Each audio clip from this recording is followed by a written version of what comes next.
नमस्कार दोस्तों। हम लोग इस वीडियो में यूपी टीजीटी सोशल साइंस सामाजिक विज्ञान के 2016 के क्वेश्चन पेपर को सॉल्व करेंगे और सामाजिक विज्ञान में भी हम लोग हिस्ट्री सब्जेक्ट इतिहास सब्जेक्ट के क्वेश्चन पेपर को देखेंगे और इतिहास में भी हम लोग इसका जो पार्ट बी है पी करेंगे, क्योंकि इसमें टोटल 63 क्वेश्चन होते हैं, जिसमें से पार्ट ए मैं ऑलरेडी करा चुका हूँ, जिसमें फर्स्ट 30 क्वेश्चन कराए गए हैं।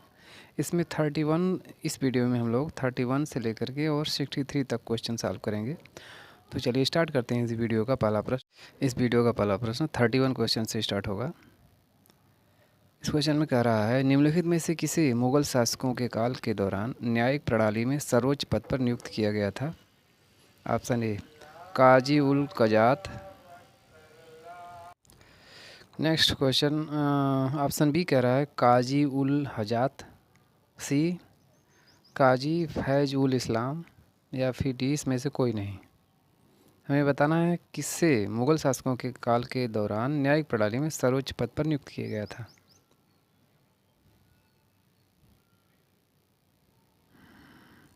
ए इसका आंसर है काजी उल कजात। काजी उल कजात को मुगल शासकों के दौरान न्यायिक प्रणाली में सर्वोच्च पद पर नियुक्त किया गया था। मुख्य काजी को सहायता के लिए मुफ्ती नियुक्त होते थे, जो कानून की व्याख्या करते थे, जिसके आधार पर मुख्य काजी निर्णय देता था। नेक्स्ट क्वेश्चन नंबर 32, निम्नलिखित में से किस युद्ध में पहली बार तोपखाने का प्रयोग किया गया? ऑप्शन ए पानीपत का प्रथम युद्ध, बी पानीपत का द्वितीय युद्ध, सी तराइन का द्वितीय युद्ध, या फिर डी है खानवा का युद्ध। ए इसका आंसर है पानीपत का प्रथम युद्ध। पानीपत के प्रथम युद्ध में पहली बार तोपखाने का प्रयोग किया गया। पानीपत का प्रथम युद्ध 21 अप्रैल 1526 ईस्वी में बाबर व इब्राहिम लोदी के मध्य हुआ। पानीपत का प्रथम युद्ध 21 अप्रैल 1526 ईस्वी में बाबर व इब्राहिम लोदी के मध्य हुआ। इस युद्ध में बाबर की विजय का मुख्य कारण उसका तोपखाना एवं कुशल सेनापतित्व था। पानीपत के प्रथम युद्ध में बाबर ने उज्बेकों की तुलगमा पद्धति तथा तोपों को सजाने में उस्मानी विधि का प्रयोग किया था। दो गाड़ियों के मध्य बीच व्यवस्थित जगह छोड़कर उसमें तोपों को रखकर चलाने को उस्मानी विधि कहते थे।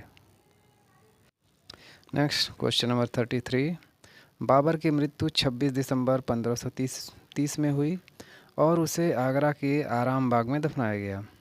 बाद में शेर शाह के शासन के दौरान उसके शरीर को निम्नलिखित में से किस स्थान पर ले जाकर दफनाया गया? Option A Delhi, B Fergana, C Kabul, या फिर डी समरकंद। सी इसका आंसर है काबुल। 26 दिसंबर 1530 ईस्वी में आगरा में बाबर की मृत्यु हो गई और उसे आगरा में नूर अफ़गान, जिसका आधुनिक नाम आराम बाग है, में दफनाया गया, परंतु बाद में उसे काबुल में उसी के द्वारा चुने गए स्थान पर दफनाया गया। इस प्रकार इसका आंसर सी है, काबुल में जो है दोबारा दफनाया गया बाबर को, क्योंकि काबुल को स्वयं बाबर ने ही चुना था अपने लिए। नेक्स्ट क्वेश्चन नंबर 34, निम्नलिखित में से कौन मुगल बादशाह अकबर द्वितीय की ओर से पैरवी करने के लिए बादशाह के राजदूत के रूप में इंग्लैंड गए थे? अजीमुल्ला खान, राजा राम मोहन राय, महाराजा तेजचंद्र रे, राजा राधाकांत देव। हमें बताना इसमें से कौन जो है मुगल बादशाह अकबर द्वितीय की ओर से पैरवी करने के लिए इनको कौन इंग्लैंड गए थे राजदूत के रूप में? 20 का आंसर है राजा राम मोहन राय। राजा राम मोहन राय जो है मुगल बादशाह अकबर द्वितीय की ओर से पैरवी करने के लिए बादशाह के राजदूत के रूप में इंग्लैंड गए थे। व्याख्या देखें, शाह आलम द्वितीय की मृत्यु के बाद उसका पुत्र अकबर द्वितीय अंग्रेजों के संरक्षण में बादशाह बनने वाला प्रथम मुगल शासक था। इसने अपनी पेंशन प्राप्त करने हेतु दूत के रूप में राजा राम मोहन राय को राजा की उपाधि देकर ब्रिटेन भेजा। इसके समय में बादशाहत केवल लाल किले में ही सिमट कर रह गई थी। 1837 ईस्वी में अकबर द्वितीय की मृत्यु हो गई। नेक्स्ट क्वेश्चन नंबर 35, अष्टप्रधान जो शिवाजी के मराठा साम्राज्य के प्रशासन में सहायता करते थे के संदर्भ में निम्न में से कौन केंद्रीय प्रशासन के प्रभारी थे? Option A Moropant Trimbak Pingle, B Ramchandra Nilkanth Mujumdar, C Annaji Datto, या फिर डी है दत्ताजी त्रिम्बक वाकनीश।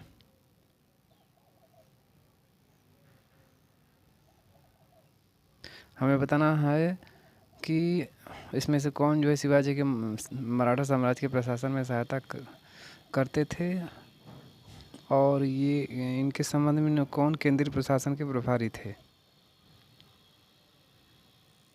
ये इसका आंसर है मोरोपंत त्रयंबक पिंगले। व्याख्या देखें।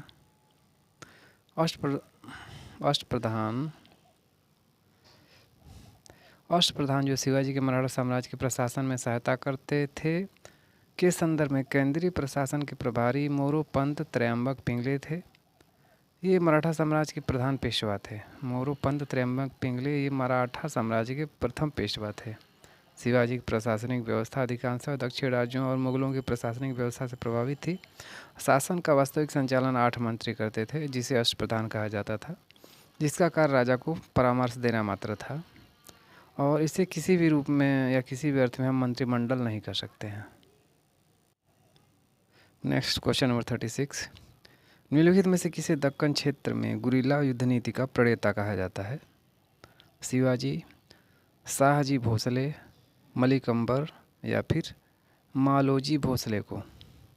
हमें बताना है इसमें से किसको दक्कन क्षेत्र में गुरिल्ला युद्ध नीति का प्रणेता कहा जाता है। सी इसका आंसर है मलिक अंबर। मलिक अंबर को जो है दक्कन क्षेत्र के गुरिल्ला युद्ध नीति का प्रणेता कहा जाता है। व्याख्या देखें। दक्कन क्षेत्र में गुरिल्ला युद्ध नीति का प्रणेता मलिक अंबर को कहा जाता है। सर्वप्रथम इस नीति का सफल प्रयोग छत्रपति शिवाजी ने मुगलों के विरुद्ध किया। नेक्स्ट क्वेश्चन नंबर 37 है, फतवाए आलमगीरी के नाम से इस्लामिक कानूनों का पूर्ण रूप से वर्णन मध्यकालीन भारत के निम्नलिखित में से किस शासक की आज्ञा से लिपिबद्ध किया गया? Option A Alauddin Khilji, B Sher Shah Suri, C Akbar, या फिर डी औरंगजेब।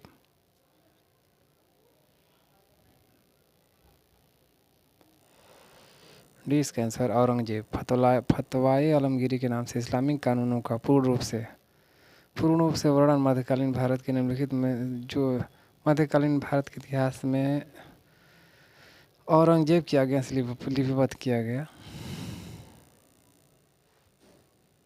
व्याख्या देखें। फतवाए आलमगीरी मुगल बादशाह औरंगजेब के शासन काल में विधिवेत्ताओं के एक दल द्वारा तैयार की गई थी।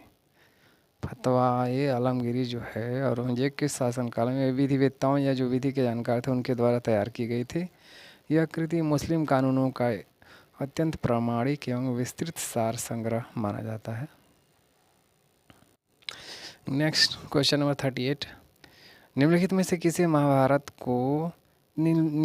किसने महाभारत को फारसी में अनुवादित करवाकर रज्मनामा नाम दिया? किसने महाभारत को फारसी में जो अनुवादित करके उसका नाम रज्मनामा रखा? अकबर, जहांगीर, औरंगजेब, या फिर उक्त में से कोई नहीं?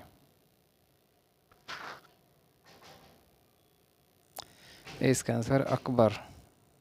मुगल बादशाह अकबर ने महाभारत को फारसी में अनुवादित करवाकर रज्मनामा नाम दे दिया उसको। अकबर ने फैजी के अधीन एक अनुवाद विभाग की स्थापना की। अकबर के काल में अन्य प्रमुख अनुवादित ग्रंथ इस प्रकार हैं: ज्योतिष ग्रंथ तजक का अनुवाद जहान ए जफर नाम से, सिंहासन बतीसी का अनुवाद नामाए खिराद अफजा नाम से, कथा सारित सागर का अनुवाद बहर अल असमार नाम से, कथा सारित सागर का अनुवाद जो है बहर अल असमार नाम से, और पंचतंत्र का अनुवाद जो है अनवर ए सुलेही आदि अनेक ग्रंथों का जो अनुवाद अकबर ने फारसी भाषा में करवाया था। Next question number 39। मुगल वंश की निम्नलिखित में से किस इमारत के डिजाइन और वास्तुकला से उस्ताद ईसा संबंधित है? ऑप्शन ए ताजमहल, बी बुलंद दरवाज़ा, सी लाल किला या फिर डी है उत्माद उदौला का मकबरा।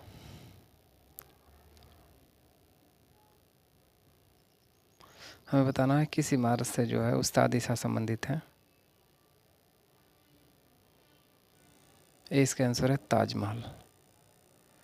उस्ताद ईसा ताजमहल से संबंधित है। व्याख्या देखें। शाहजहाँ का काल मुगल वास्तुकला का स्वर्णयुग माना जाता है। शाहजहाँ कालीन वास्तुकला का चरमोत्कर्ष आगरे में यमुना नदी के तट पर निर्मित उसकी प्रिय पत्नी मुमताज महल का मकबरा है। इसका मुख्य स्थापत्यकार उस्ताद अहमद लाहौरी था, जिसे शाहजहाँ ने नादिर उल असर की उपाधि दी। इसका जो मुख्य स्थापत्यकार था उसका नाम था उस्ताद अहमद लाहौरी, और जिसे शाहजहाँ ने नादिर उल असर की उपाधि दी थी।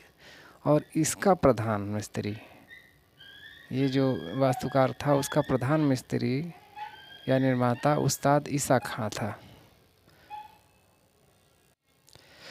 नेक्स्ट क्वेश्चन नंबर 14 40 देखें। निम्नलिखित में से किसने कश्मीर में शालीमार और निशांत बाग की नींव रखी? Option A Akbar, B Jahangir, C Shahjahan या फिर डी है नूरजहाँ।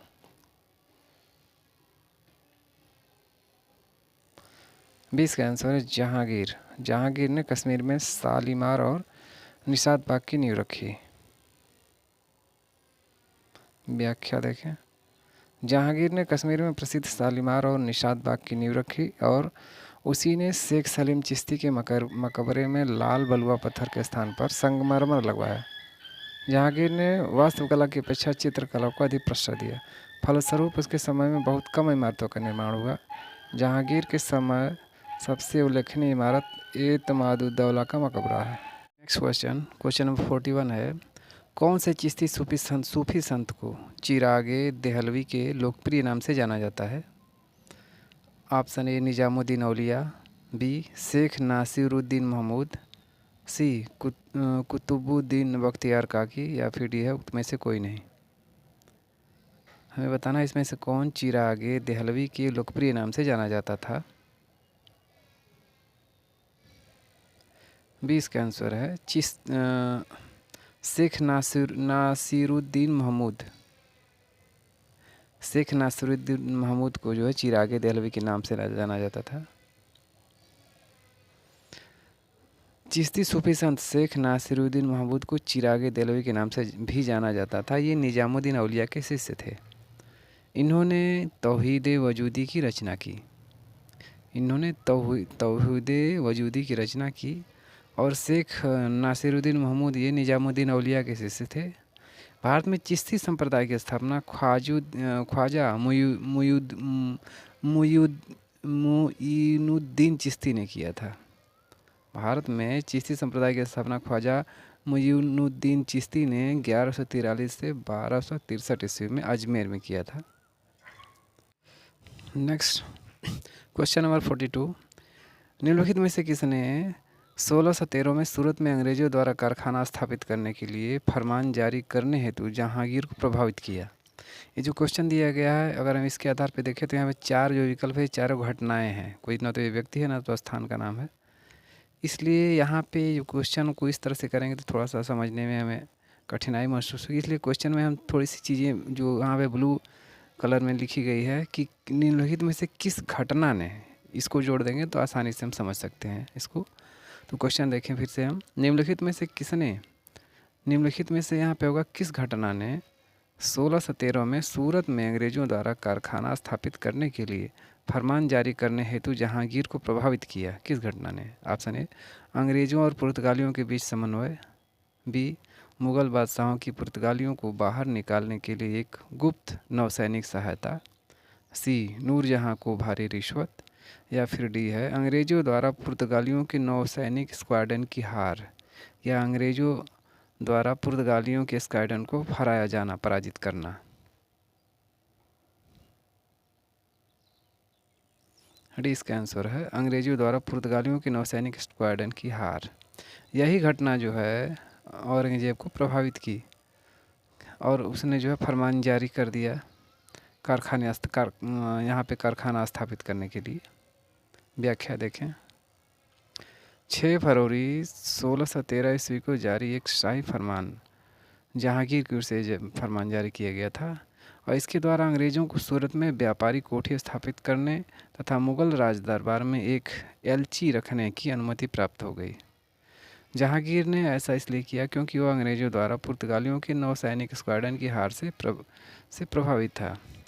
थॉमस एल्बर्ट के अधीन सूरत में ब्रिटिश व्यापारी कोठी की स्थापना हुई। Next question number 43। Ibn Battuta प्रसिद्ध मुस्लिम अन्वेषक जो मोहम्मद बिन तुगलक के शासनकाल में भारत आया था, वह किस देश से संबंधित था? Option A Afghanistan, B Morocco, C Iraq या फिर डी है ईरान। हमें बताना है कि इब्न बतूता किस देश से संबंधित था या वो किस देश से आया था। 20 का आंसर है मोरक्को। इब्न बतूता जो है मोहम्मद बिन तुगलक के शासनकाल में भारत आया था, वो किस देश का था? तो ये मोरक्को से था। व्याख्या देखें। मोहम्मद बिन तुगलक के शासनकाल में 1333 ईस्वी में अफ्रीकी यात्री इब्न बतूता भारत आया। इब्न बतूता मूल रूप से अफ्रीकी देश मोरक्को का निवासी था। सुल्तान ने इसे दिल्ली का काजी नियुक्त किया। 1349 ईस्वी में इब्न बतूता सुल्तान के राजदूत की हैसियत से चीन के शासक तोगन तिमूर के दरबार में गया। इस यात्री ने मोहम्मद तुगलक के समय की घटनाओं का अपनी पुस्तक रेहला में वर्णन किया है। इसने रेहला नामक पुस्तक लिखी है। Next question number 44। Ahmad Shah Abdali ने निम्नलिखित में से किस मुग़ल शासक के शासनकाल में सर्वप्रथम भारत पर आक्रमण किया? Option A Mohammad Shah, B Ahmad Shah, C Shah Alam या फिर डी है अकबर। ये इसका आंसर है मोहम्मद शाह। अहमद शाह अब्दाली ने जो है मोहम्मद शाह के शासनकाल में सबसे पहले भारत पर आक्रमण किया था। अहमद शाह अब्दाली ने मुग़ल शासक मोहम्मद शाह के शासनकाल में सर्वप्रथम 1748 ईस्वी में भारत पर आक्रमण किया था। अहमद शाह अब्दाली व मराठों के बीच 14 जनवरी 1761 में पानीपत का तृतीय युद्ध हुआ। अहमद शाह अब्दाली व मराठों के बीच 14 जनवरी 1761 में पानीपत का तृतीय युद्ध हुआ, जिसमें मराठों की हार हुई। Next question number 44। निम्नलिखित में से किसके लिए शेरशाह सूरी को नहीं जाना जाता है? ऑप्शन ए नागरिक प्रशासन की प्रणाली का संगठन, बी पाला रुपया जारी करने के लिए जो 20वीं सदी तक प्रयोग होता रहा, सी नहरों द्वारा सिंचाई की प्रणाली शुरू करने के लिए, या फिर डी सभी शेरशाह सूरी द्वारा शुरू किए। उपरोक्त जो है डी कह रहा है, इसमें क्या सभी शेरशाह सूरी द्वारा शुरू किए गए थे। सी इसका आंसर है नहरों द्वारा सिंचाई की प्रणाली शुरू करने के लिए। ये जो है शेरशाह सूरी से संबंधित नहीं है। बाकी जो पहली दूसरी घटनाएं हैं वो शेरशाह सूरी द्वारा चलाई गई। व्याख्या देखें। शेरशाह सूरी के महान कार्यों में नहरों द्वारा सिंचाई की प्रणाली शुरू करना शामिल नहीं है। नहरों द्वारा सिंचाई की प्रणाली तुगलक वंश के संस्थापक गयासुद्दीन तुगलक ने प्रारंभ किया। शेरशाह सूरी प्रथम शासक था जिसने पहली बार रुपया शुरू किया, जो लगभग 20वीं सदी तक प्रयोग होता रहा। नागरिक प्रशासन की प्रणाली का संबंध शेरशाह सूरी द्वारा किया गया। Next question number 46। 1556 में दिल्ली को खोने वाला हिंदू शासक कौन था? पृथ्वीराज चौहान, हेमू, राणा संग्राम सिंह, मेघनी राय। राणा संग्राम सिंह या मेघनी राय। हमें बताना है 1526 में दिल्ली को खोने वाला हिंदू शासक इसमें से कौन था? 20 का आंसर है हेमू। 1526 में दिल्ली को खोने वाला शासक हेमू था। व्याख्या देखें। 1526 ईस्वी में दिल्ली को खोने वाला हिंदू शासक हेमू था। पानीपत का द्वितीय युद्ध 15 नवंबर 1526 को मुग़ल सम्राट अकबर व हेमू जो कि आदिल शाह का वजीर व सेनापति था, इसके मध्य हुआ। इसके पूर्व हेमू ने दिल्ली पर अधिकार कर स्वयं को स्वतंत्र शासक घोषित कर विक्रमादित्य की उपाधि धारण कर ली थी। पानीपत के द्वितीय युद्ध में हेमू की पराजय हुई। नेक्स्ट क्वेश्चन नंबर 47, ब्रिटिश काल के दौरान भारत का शीर्ष न्यायालय निम्नलिखित में से कौन सा था? हमें बताना ब्रिटिश काल के दौरान भारत का शीर्ष न्यायालय कौन था? Option A federal court, D presidency court, C privy council या फिर डी है इंग्लैंड का सुप्रीम कोर्ट। सी इसका आंसर है प्रिवी काउंसिल। ब्रिटिश काल के दौरान भारत का शीर्ष न्यायालय प्रिवी काउंसिल था।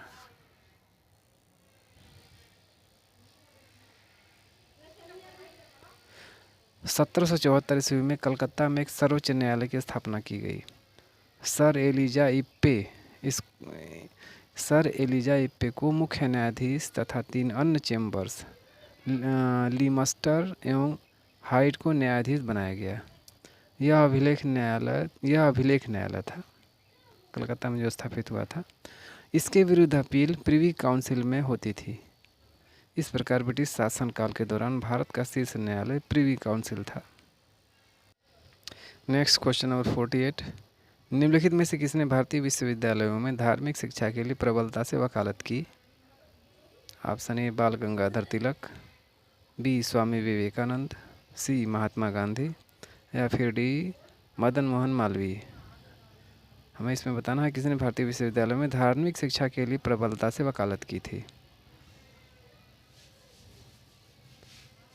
20 का आंसर स्वामी विवेकानंद ने। स्वामी विवेकानंद ने भारतीय विश्वविद्यालयों में धार्मिक शिक्षा के लिए प्रबलता से वकालत किया था। 1893 ईस्वी में अमेरिका के शिकागो शहर में आयोजित विश्व धर्म सम्मेलन में स्वामी जी ने भारत का नेतृत्व किया था। इस सम्मेलन में आने से पूर्व ही नरेंद्र नाथ का नाम बदलकर महाराज खेतड़ी के सुझाव पर स्वामी विवेकानंद रखा गया।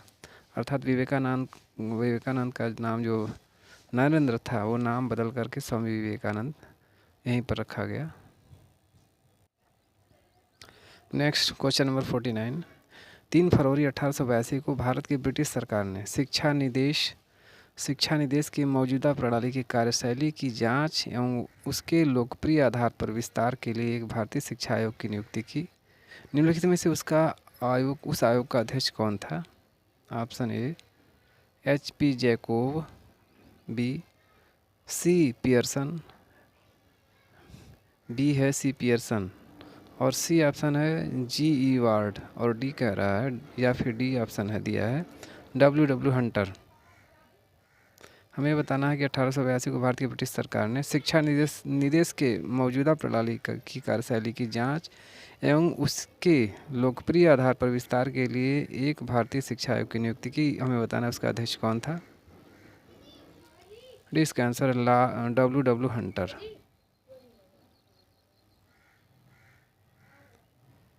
इसका आंसर डी है W हंटर। W हंटर जो थे ये यहाँ पे क्वेश्चन जो दिया है शिक्षा निदेश के मौजूदा प्रणाली की कार्यशैली की जांच एवं लोकप्रिय आधार पर विस्तार के लिए एक भारतीय शिक्षा आयोग की नियुक्ति की गई जिसके अध्यक्ष जो है W हंटर थे। क्या नेक्स्ट क्वेश्चन नंबर 50 है, निम्नलिखित में से किस मामले में BD सावरकर को 1911 में अंडमान और निकोबार द्वीप समूह की कुविख्यात सेलुलर जेल से आजीवन भेजे जाने की सज़ा दी गई थी? ऑप्शन ए है अलीपुर बम केस, बी नासिक षड्यंत्र केस, सी दिल्ली षड्यंत्र केस या फिर डी है लाहौर षड्यंत्र केस। हमें बताना है कि किस मामले में BD सावरकर को 1911 में अंडमान और निकोबार द्वीप समूह की कुविख्यात सेलुलर जेल जिसको काले पानी की सज़ा भी कहते हैं वहाँ पर आजीवन भेजे जाने की सज़ा दी गई। यहाँ पे जेल से की जगह जेल में होना चाहिए।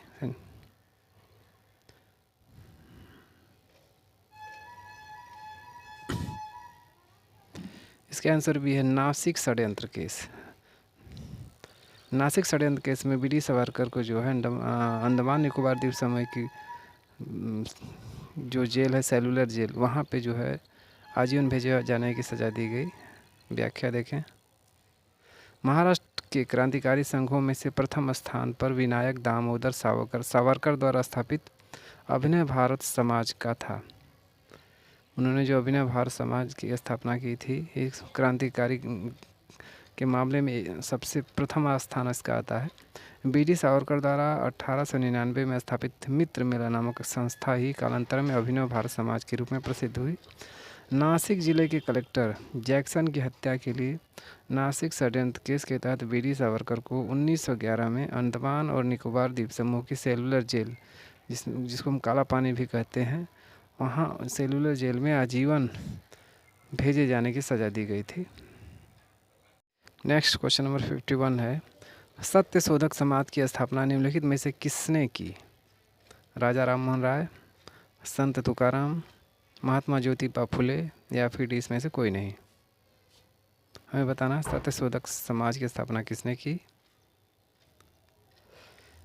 इसका आंसर है महात्मा ज्योतिबा फुले। सत्य शोधक समाज की स्थापना ज्योतिबा फुले द्वारा की गई। सत्य शोधक समाज की स्थापना ज्योतिबा फुले द्वारा 24 सितंबर 1873 को किया गया। यह आंदोलन दलितों और निम्न जातियों के लोगों के कल्याण के लिए चलाया गया था। ज्योतिबा फुले ने अपनी पुस्तक गुलामगिरी, जो 1872 में लिखी गई थी, उसमें सार्वजनिक सत्य धर्म व सत्य शोधक समाज संगठन द्वारा निम्न जातियों को पाखंडी ब्राह्मणों एवं अवसरवादी धर्म ग्रंथों से सुरक्षा दिलाने की आवश्यकता पर जोर दिया। नेक्स्ट क्वेश्चन नंबर 52 है, सामाजिक कानूनों को उसे पारित किए गए वर्षों के साथ मिलान कीजिए। एक तरफ सामाजिक कानून दिया गया है, दूसरी तरफ वर्ष दिया गया है। हमें बताना है कौन सा कानून किस वर्ष पारित हुआ था। पहली सूची में दिया गया सती का उन्मूलन, विधवा पुनर्विवाह, कन्या भ्रूण हत्या और दास प्रथा। और दूसरी तरफ वर्ष दिया गया 1883, 1804, 1829, 30 और 1856। हमें सही सुमेलित करना है इसको। आंसर देखें, इसका आंसर सी हो जाएगा।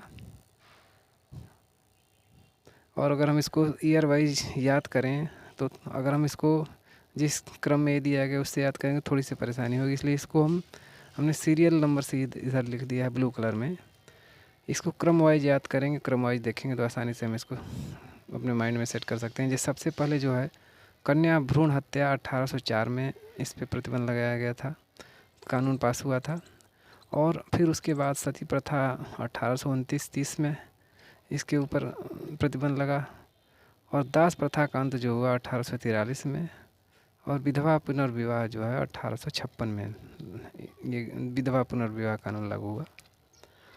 इसको हम फिर से देखें, कन्या भ्रूण हत्या 1804, सती प्रथा 1829-30, दास प्रथा 1843 और विधवा पुनर्विवाह 1856। नेक्स्ट क्वेश्चन नंबर 53 है, यंग बंगाल आंदोलन के पीछे प्रणेता कौन था? Option A Madhusudan Dutt, B Henry William Derozio, C Krishna Mohan Banerjee या फिर डी है राम गोपाल घोष। हमें बताना है इसमें से कौन जो है यंग बंगाल आंदोलन के पीछे यंग बंगाल आंदोलन का प्रणेता इसमें से कौन था?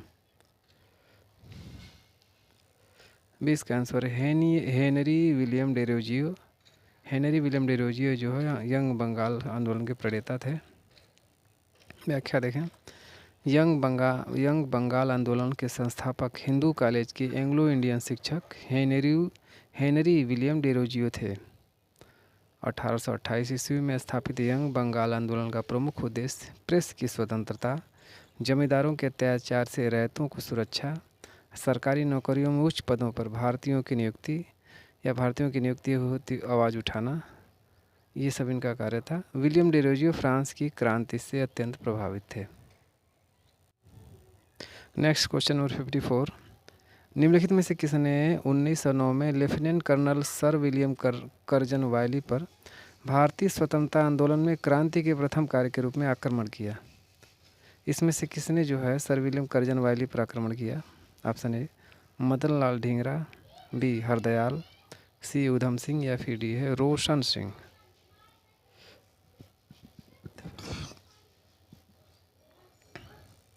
ये इसका आंसर है मदन लाल ढींगरा। मदन लाल ढींगरा ने lieutenant colonel sir William Curzon Wyllie पर आक्रमण किया था। व्याख्या देखें, इंडिया हाउस के सदस्य मदन लाल ढींगरा ने 1 जुलाई 1909 को भारत सचिव के राजनीतिक सलाहकार विलियम कर्जनवाली की गोली मारकर हत्या कर दी। फलस्वरूप मदन लाल ढींगरा को फांसी पर लटका दिया गया। इस हत्याकांड के बाद सावरकर को गिरफ्तार कर नासिक षड्यंत्र केस के अंतर्गत मुकदमा चलाने के लिए भारत भेजा गया। इंडिया हाउस के प्रमुख सदस्य वीडी सावरकर, हरदयाल तथा मदन लाल ढींगरा थे। नेक्स्ट क्वेश्चन नंबर 55 है, CR दास की मृत्यु के बाद स्वराज पार्टी कई दलों में विभाजित हो गया था और प्रतिक्रियावादी दल ने यहाँ पे डाट दिया गया द्वारा या के लिए कार्य किया। ऑप्शन ए है ब्रिटिश सरकार के साथ सहयोग करके हिंदू हितों की रक्षा, बी असंतुष्टों के रूप में कार्य करके विधायी कार्यों में बाधा उत्पन्न करना, सी गांधी के रचनात्मक कार्यों के पक्ष में कांग्रेस के अपरिवर्तनवादियों में सहयोग, डी कांग्रेस के भीतर पार्टी की अलग पहचान बनाए रखना। हमें बताना CR दास की मृत्यु के बाद स्वराज पार्टी कई दलों में विभाजित हो गया और प्रतिक्रिया दल ने किसके द्वारा जो है कौन सा कार्य किया। इसका आंसर देखें तो आंसर ए हो जाएगा। आंसर ए है ब्रिटिश सरकार के साथ सहयोग करके हिंदू हितों की रक्षा। CR दास की मृत्यु के बाद स्वराज पार्टी कई दलों में विभाजित हुआ और प्रतिक्रिया दल ने ब्रिटिश सरकार के साथ सहयोग करके हिंदू हितों की रक्षा की। व्याख्या देखें। CR दास और पंडित मोतीलाल नेहरू ने मार्च 1923 ईस्वी को इलाहाबाद में कांग्रेस खिलाफत स्वराज पार्टी, जिसे सामान्यतः स्वराज पार्टी के नाम से जाना जाता था, की स्थापना की। 16 जून 1925 को CR दास की मृत्यु के बाद स्वराज दल की शक्ति क्षीण होने लगी। पार्टी में सांप्रदायिक भावनाओं तथा सरकार के साथ सहयोग करने वालों की संख्या में वृद्धि होने लगी। प्रत्युत्तरवादी गुट हिंदू हितों की रक्षा के लिए सरकार का सहयोग करने लगे।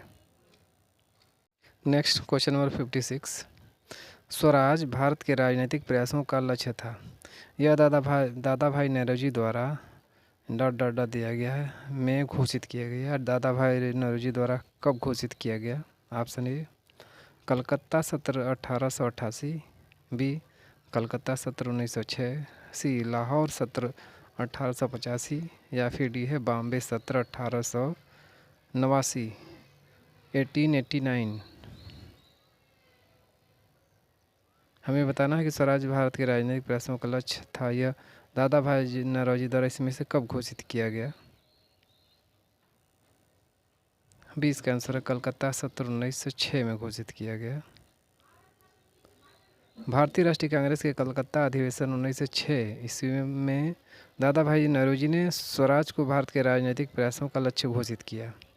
इसी अधिवेशन में स्वदेशी बहिष्कार, राष्ट्रीय शिक्षा व शासन से जुड़े प्रस्ताव पारित हुए। इस अधिवेशन की अध्यक्षता दादा भाई नौरोजी ने की थी। नेक्स्ट क्वेश्चन नंबर 57, गदर आंदोलन के शुरू होने का सबसे महत्वपूर्ण कारण क्या था। प्रथम विश्व युद्ध का आरंभ, करतार सिंह सराभा को फांसी, कामागाटा मारू घटना या फिर लाला हरदयाल की गिरफ्तारी। से इसका आंसर है कामागाटा मारू घटना। ये गदर आंदोलन के शुरू होने के सबसे महत्वपूर्ण कारण थी। व्याख्या देखें। कामागाटा मारू प्रकरण कनाडा में भारतीयों के प्रवेश से संबंधित विवाद था। इसी से गदर आंदोलन की शुरुआत हुई। कनाडा सरकार ने ऐसे भारतीयों को अपने यहाँ प्रवेश वर्जित कर दिया जो सीधे भारत से नहीं आते थे। कनाडा ने ऐसे भारतीयों को अपने यहाँ आने से मना कर दिया जो सीधे डायरेक्ट भारत से नहीं आते थे, किसी अन्य देश से आते थे। कनाडा सरकार का यह कानून इसलिए भी अधिक कठोर माना गया क्योंकि उन दिनों ऐसा कोई रास्ता नहीं था जिससे भारतीय सीधे कनाडा पहुँच सके, डायरेक्ट किसी अन्य देश से होकर ही जाते थे। नेक्स्ट क्वेश्चन नंबर 58, सही क्रम में व्यवस्थित करें। ऑप्शन ए है रॉलेट एक्ट। इसमें सही क्रम में व्यवस्थित करना। पहले नंबर पर दिया है रॉलेट एक्ट, दूसरे पे गांधी इरविन पैक्ट, तीसरे पे मार्ले मिंटू सुधार और चौथे पे इलवर्ड बिल। इनको हमें ईयर वाइज इसमें व्यवस्थित करना है। कूट की सहायता से हमें सही उत्तर का चयन करना है। हमें बताना कौन घटना पहले हुई थी, कौन सी बाद में।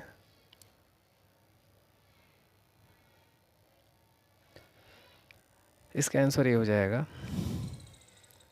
इसकी हम व्याख्या देखें, अभी क्लियर हो जाएगा।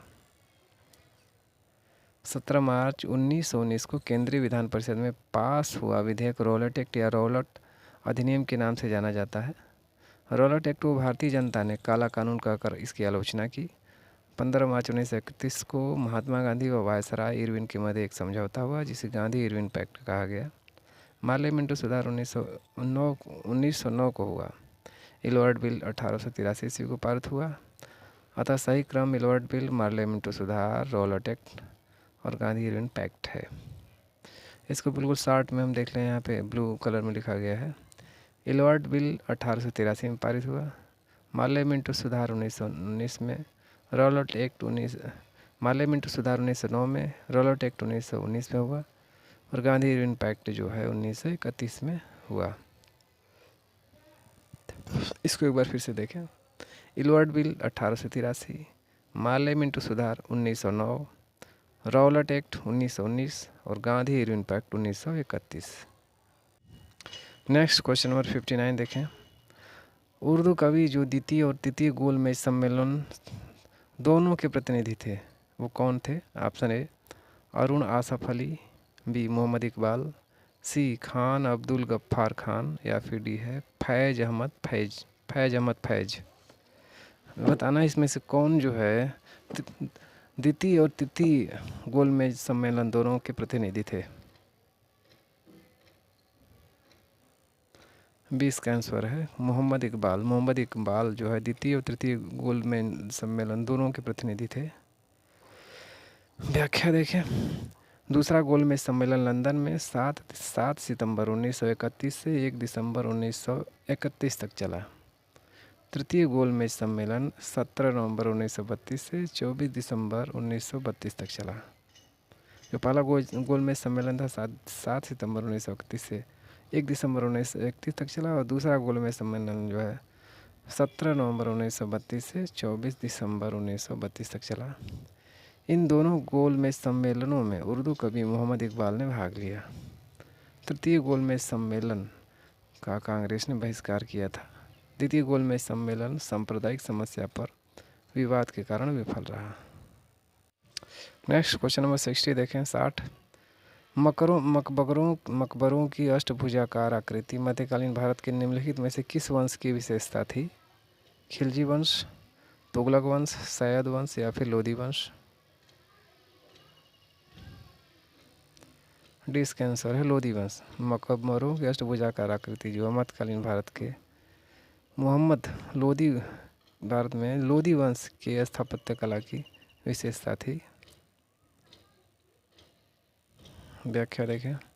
मकबरों की अष्टभुजाकार आकृति मध्यकालीन भारत के लोधी वंश की विशेषता थी। लोधी वंश के मकबरों का काल लोधी वंश को मकबरों का काल भी कहा जाता है। लोधी काल के मकबरों को दो भागों अष्टभुजी व चतुर्भुजी मकबरों में बांटा जा सकता है। प्रथम अष्टभुजाकार मकबरा दिल्ली में स्थित खाने जहां तेलंगाना का मकबरा है। सिकंदर लोधी के समय एक नई शैली की शुरुआत हुई जिसमें एक गुम्बद के स्थान पर 2 गुम्बदों का निर्माण हुआ। उल्लेखनीय है कि सिकंदर लोधी का मकबरा भारत में निर्मित पहली इमारत थी जिसमें दोहरे गुम्बद का प्रयोग किया गया है। नेक्स्ट क्वेश्चन नंबर 61 है। भारतीय राष्ट्रीय कांग्रेस की पहली महिला अध्यक्ष कौन थी? सरोजनी नायडू, सुचेता कृपलानी, राजकुमारी अमृत कौर या फिर एनी बेसेंट? हमें यह बताना कि भारतीय राष्ट्रीय कांग्रेस की पहली महिला अध्यक्ष इसमें से कौन थी? हमें ये बताना है भारतीय राष्ट्रीय कांग्रेस की पहली महिला अध्यक्ष, मतलब जो महिला अध्यक्ष पहली थी, न कि भारतीय। तो जो पहली अध्यक्ष की बात करें तो इसका डी हो जाएगा। एनी बेसेंट जो थी वो भारतीय राष्ट्रीय कांग्रेस की पहला महिला अध्यक्ष थी। और यदि क्वेश्चन ये होता तो ये होता कि भारतीय राष्ट्रीय कांग्रेस की पहली भारतीय मूल की महिला अध्यक्ष कौन थी या भारत की महिला अध्यक्ष कौन थी, तो वो सरोजनी नायडू हो जाएगा। लेकिन इसका आंसर है डी एनी बेसेंट। भारतीय राष्ट्रीय कांग्रेस की पहली महिला अध्यक्ष जो है एनी बेसेंट थी। व्याख्या देखें। आयरन लेडी के नाम से प्रसिद्ध एनी बेसेंट भारतीय राष्ट्रीय कांग्रेस की प्रथम महिला अध्यक्ष थी। इन्होंने 28-29 दिसंबर 1917 को कलकत्ता में आयोजित भारतीय राष्ट्रीय कांग्रेस की अध्यक्षता की। इन्होंने भारत में स्वराज के उद्देश्य से 1916 में होम रूल लीग आंदोलन चलाया। जन जागरण हेतु इन्होंने कॉमनवेल्थ तथा न्यू इंडिया नामक समाचार पत्रों का संपादन भी किया। एनी बेसेंट ने 1898 में बनारस में सेंट्रल हिंदू कॉलेज की नींव रखी। नेक्स्ट क्वेश्चन नंबर 62, निम्नलिखित में से किस सत्र में 1916 में पृथक निर्वाचन क्षेत्र की स्वीकृति से कांग्रेस द्वारा मुस्लिम लीग को रियायत दी गई? Option A Calcutta, B Lucknow, C Allahabad या फिर डी लाहौर। हमें बताना है इसमें किस सत्र में जो अध्यक्ष ये इनका जो समझौता हुआ था, जो बैठक होती थी इसमें अलग अलग जगह पे, उसमें हमें ये बताना है कि किस सत्र में पृथक निर्वाचन क्षेत्र की स्वीकृति से कांग्रेस द्वारा मुस्लिम लीग को रियायत दी गई थी। 20 का आंसर है लखनऊ अधिवेशन में। लखनऊ अधिवेशन में जो है पृथक निर्वाचन क्षेत्र की स्वीकृति से कांग्रेस द्वारा मुस्लिम लीग को रियायत दी गई थी। व्याख्या देखें। लखनऊ समझौता 1916 के द्वारा कांग्रेस ने पहली बार मुसलमानों के लिए पृथक निर्वाचन मंडल की मांग की। औपचारिक रूप से औपचारिक रूप से स्वीकार कर लिया गया। कालांतर में यह एक बड़ी भूल सिद्ध हुई। इसे स्वीकार तो कर लिया गया, लेकिन बाद में यह बड़ी भूल साबित हुई। लखनऊ समझौते के अंतर्गत तैयार 19 सूत्रीय ज्ञापन पत्र में ब्रिटिश सरकार से भारत को अविलंब स्वशासन प्रदान करने, प्रांतीय विधान परिषदों और गवर्नर जनरल की विधान परिषद का विस्तार करने तथा इसमें अधिक निर्वाचित सदस्यों को प्रतिनिधि देने की मांग भी इसमें की गई थी। नेक्स्ट क्वेश्चन नंबर 63, रैयतवाड़ी व्यवस्था जो ब्रिटिश भारत के कुछ भागों में शुरू की गई थी, कृषि भूमि के कृषकों से राजस्व एकत्रित करने की मुख्य प्रणालियों में से एक थी। यह मूल रूप से किसके द्वारा शुरू की गई थी? Option A Akbar, B Sher Shah Suri, सी जहांगीर या फिर डी है हुमायूं। हमें बताना है कि रैयतवाड़ी व्यवस्था जो है किसके काल में शुरू की गई थी? बी इसका आंसर है शेर शाह सूरी। रैयतवाड़ी व्यवस्था मूल रूप से शेर शाह सूरी द्वारा शुरू की गई थी, जिसमें किसानों से प्रत्यक्ष संपर्क कर लगान वसूल किया जाता था। ब्रिटिश काल में यह व्यवस्था मद्रास, बम्बई, पूर्वी बंगाल, असम और कुर्ग में लागू की गई। इस व्यवस्था के अंतर्गत ब्रिटिश भारत की 51% भूमि शामिल थी। इस प्रकार इस वीडियो का ये लास्ट क्वेश्चन है। अगर ये वीडियो पसंद आया तो इसे लाइक और शेयर ज़रूर करें तथा हमारे चैनल को सब्सक्राइब कर लें और बेल आइकन के घंटे को प्रेस कर लें, जिससे मेरी आने वाली हर वीडियो की नोटिफिकेशन आपको